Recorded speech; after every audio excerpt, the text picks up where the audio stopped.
அத்வைத தர்மா. டைரக்டா நம்ம வீடியோக்குள்ள போயிடலாம்.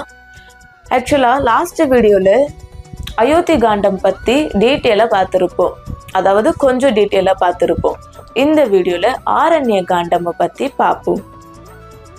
லாஸ்ட் வீடியோல சொன்ன மாதிரி தான் ஒரு சப்ஸ்கிரைபரோட ரெக்வஸ்ட்டை அக்செப்ட் பண்ணிட்டு நான் இந்த சேஞ்சஸை கொண்டு வந்திருக்கேன். இந்த வீடியோலையுமே சில காலத்தின் பின் தனது மூத்த மகனான ராமனுக்கு முடிச்சூட்ட தசரதர் எண்ணினார்.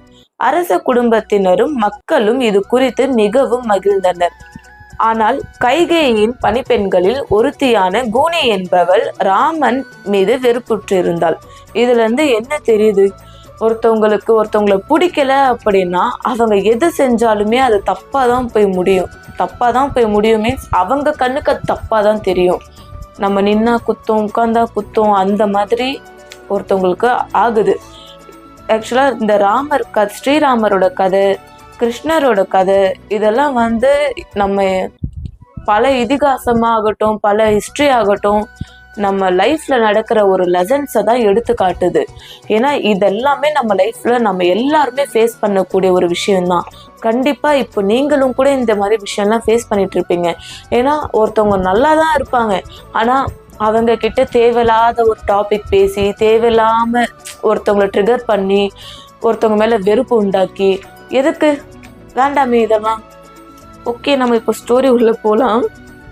அதனால் கைகேயியை தூண்டிவிட்டு ராமன் அரசனாவதை தடுக்க எண்ணினாள். கைகேயும் கூனியின் வலையில் விழுந்து விட்டாள்.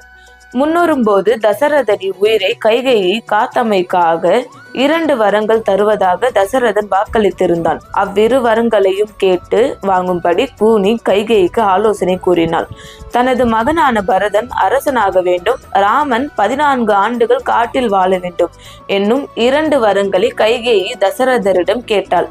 மனதை மாற்றிக்கொள்ளும்படி தசரதர் வேண்டியும் கைகேயி பிடிவாதமாக மறுத்துவிட்டதனால் தான் சொன்ன சொல்லை காப்பாற்றுவதற்காக வேறு வழியின்றி அவளுடைய கோரிக்கையை தசரதன் இணங்க வேண்டியதாயிற்று. தசரதரின் முடிவை கேள்வியுற்ற ராமன் உடனடியாகவே காட்டுக்குள் கிளம்பினான். எவ்வளவு கஷ்டமா இருக்குல்ல, படிக்கும்போது எனக்கே ரொம்ப ஃபீலிங்கா இருக்கு. ஒரு தந்தையா அவருக்கு எவ்வளவு வலிச்சிருக்கும் அது. ஏன்னா 12 வருஷம் கஷ்டப்பட்டு குழந்தைங்க இல்லாம வரம் வாங்கி பெற்ற குழந்தை தான் இவங்க எல்லாருமே. ஆனா ஒருத்தவங்களோட பேச்சை கேட்டு இந்த மாதிரி கஷ்டத்தை கொடுக்கறது எவ்வளோ பெரிய தப்பு இல்லை, முட்டாள்தனமா இருக்குல்ல. அவன் தடுக்கும் கேளாமல் சீதையும் லக்ஷ்மணனும் ராமனுடன் காட்டுக்கு கிளம்பினர். ராமன் காட்டுக்கு போய்விட்டான் என்பதை கேள்வியுற்ற தசரதர் கவலை தாங்காமல் உடனேயே இறந்து விட்டார். அவ்வேளையில் பரதனும் சத்ருகனும் நாட்டுக்கு வெளியே இருந்தனர். தந்தையின் இறப்பு செய்தி கேள்வியுற்ற அவர்கள் உடனடியாக நாடு திரும்பி நடந்ததை அறிந்து கொண்டனர். ஆக்சுவலா இது எல்லாமே பாதி கதை அயோத்தி காண்டம்ல இருக்கிறது தான். அயோத்தி காண்டம் வீடியோ பார்த்தீங்கன்னா உங்களுக்கு நல்லாவே புரியும். பட் இருந்தாலும் இந்த வீடியோல நான் அகைன் ஒன் டைம் நான் உங்களுக்கு எக்ஸ்பிளைன் பண்றேன். அவங்க அப்பா வாக்கு கொடுத்துட்டாரே அப்படின்றதுக்காக ஸ்ரீராமர் காட்டுக்குள்ள வனவாசம் போறதுக்கு அக்செப்ட் பண்ணிக்கிட்டு கிளம்பிட்டாரு. புருஷன் இல்லாத இடத்துல மனைவிக்கு என்ன வேலை அப்படின்னு சொல்லிட்டு சீதாவும் அவங்க பின்னாடியே கிளம்பிட்டாங்க. அண்ணன் மேல இருந்த பாசத்தினாலையும் மரியாதைனாலையும் லக்ஷ்மணனும் ராமர் கூடயே கிளம்பிட்டாரு. இந்த விஷயம் தெரிஞ்ச உடனே, அதாவது ஸ்ரீராமரோட தந்தை தசரதன் உடனே இறந்துட்டாராம், வலி தாங்க முடியாம, துக்கம் தாங்க முடியாம. அந்த நேரத்துல சத்ருகனும் பரதனும் நாட்டுக்கு வெளியே இருந்திருக்காங்க. அப்பா இறந்த விஷயத்தை கேள்விப்பட்ட உடனே அவங்க 2 பேருமே உடனே நாடு திரும்பியிருக்காங்க. அதுக்கப்புறம் அங்க நடந்த விஷயம் எல்லாத்தையுமே தெரிஞ்சுக்கிட்டு பரதனுக்கு ரொம்பவே மனசு கஷ்டமாயிடுச்சான். நடந்தவை அனைத்தும் தனது தாயே காரணம் என்பதை அறிந்த பரதன் கோபம் கொண்டான். முடிசூட்டி கொள்ள மறுத்த அவன் ராமனை திரும்பவும் கூட்டி வருவதற்காக காட்டுக்கு சென்றான். தந்தையின் சொல்லை காப்பாற்றுவதற்காக அயோத்திக்கு வர ராமன் மறுக்கவே பரதன் ராமனின் காலணிகளை கேட்டு பெற்றுக்கொண்டு அயோத்திக்கு சென்றான். அங்கே ராமனின் பாதுகைகளை அரியணையில் வைத்து ராமன் காட்டிலிருந்து மீளும் வரை அவனுக்காக பரதன் ஆட்சி நடத்தினான். இவ்வளோ நல்லா இருக்குல்ல, இவ்வளோ ஒரு கெட்ட விஷயத்துலையுமே ஒரு நல்ல விஷயமும் இருக்குது பாருங்கள். அதையுமே நம்ம கண்டிப்பாக பேசியே ஆகணும். பிகாஸ் எல்லாத்துக்குமே தன்னோட தாய் தான் காரணம் அப்படின்னு சொல்லிட்டு, தாய் ஆனாலுமே தப்பு தான் அப்படின்ற மாதிரி ஒரு எடுத்துக்காட்டாக பரதன் இருந்திருக்காரு. பிகாஸ் அவங்க அம்மா கிட்ட அவர் ரொம்பவே கோச்சிக்கிட்டு கோவத்திலே தான் இருந்திருக்காரு. அண்ணனை போய் சமாதானப்படுத்தி, அதாவது ஸ்ரீராமரை சமாதானப்படுத்தி நாட்டுக்கு அழைச்சிட்டு வரணும்னு சொல்லிட்டு காட்டுக்குள்ளே போய் எவ்வளவோ ரெக்வஸ்ட் பண்ணியுமே ஸ்ரீராமர் அப்பா பேச்சை நான் காப்பாற்றணும், அப்பாவோட பேரை நான் கண்டிப்பாக காப்பாற்றே ஆகணும்னு சொல்லிட்டு நாட்டுக்கு வரமாட்டேன்னு சொல்லிட்டாரு. ஸோ அதனால் பரதன் ஸ்ரீராமரோட காலணிகளை, அதாவது அவரோட செருப்பை மட்டும் வாங்கிட்டு நாட்டுக்கு போயிடுறாரு. அதாவது அரசர்கள் உட்காருவாங்க இல்லையா, அந்த அரியணையில் ஸ்ரீராமரோட செருப்பை கீழே வச்சுட்டு பரதன் நாட்டை ஆண்டு இருக்காரு. ராமனும் சீதையும் லக்ஷ்மணனும் காட்டில் வாழ்ந்து வந்தபோது அரக்கர் குலத்தை சேர்ந்த இலங்கை அரசன் ராவணனின் தங்கையான சூர்பனகை என்பவள் ராமன் மீது ஆசை கொண்டாள். லக்ஷ்மணன் அவளது மூக்கை வெட்டி துரத்தி விட்டான். இதனால் கோபமடைந்த அவள் தனது அண்ணனிடம் முறையிட்டாள். தனது தங்கைக்கு நேர்ந்த நிலையை இட்டு சினம் கொண்ட ராவணன் ராமனை பழிவாங்க எண்ணி சீதையை கவர்ந்து கொண்டு வந்து இலங்கையில் அசோகவனத்தில் சிறை வைத்தான். சீதையில் அழகில் மயங்கிய அவன் தன்னை மணந்து கொள்ளுமாறு அவளை வற்புறுத்தினான். இதோட ஆரண்ய காண்டம் முடிவடையுது.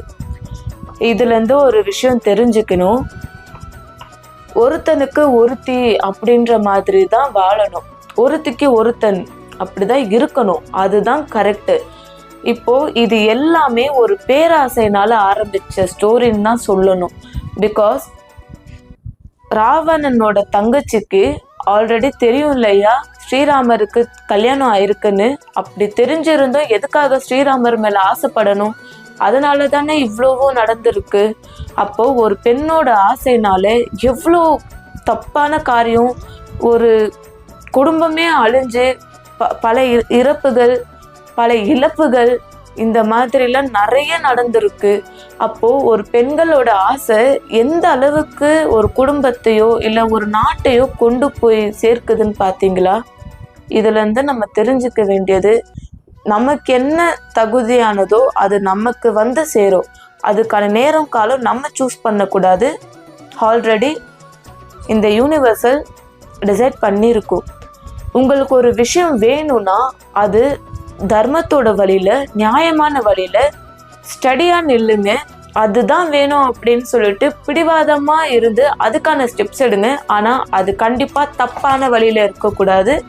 தர்மத்தோட வழியில, நியாயமான வழியில இருந்துச்சுன்னா கண்டிப்பா ஒரு நாள் உங்களுக்கு வந்து சேரக்கூடிய வேண்டிய நேரத்துல நிச்சயமா அது உங்களுக்கு வந்து சேரும்.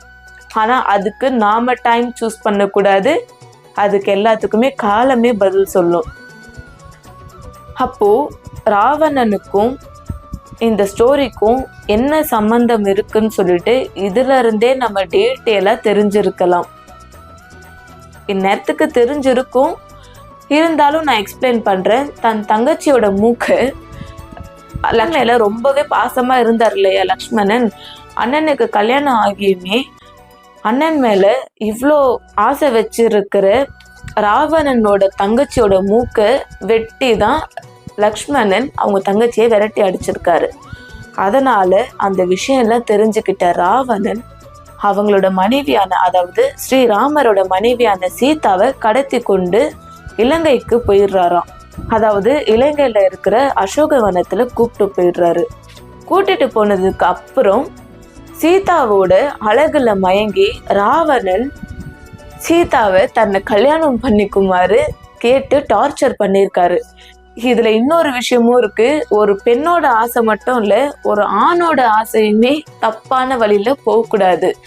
பிகாஸ் எப்படி ஒருத்தனுக்கு ஒருத்தியோ அந்த மாதிரி ஒருத்திக்கு ஒருத்தன் தான். அந்த கான்செப்டை நல்லாவே புரிஞ்சுக்கோங்க. ஒருத்தவங்களுக்கு ஒருத்தவங்க இருந்தா போதும் இல்லையா, எதுக்கு இன்னொருத்தவங்க? ஆசையை கட்டுப்படுத்த முயற்சி பண்ணுங்க. ஏன்னா நமக்கு இருக்கிற ஒரு அழகான லைஃப் நம்ம அழகாவே வாழ்ந்து அதை அழகா ரொம்பவே பியூட்டிஃபுல்லா கொண்டு போகலாம் நம்ம உண்மையா இருக்கிற பட்சத்துல.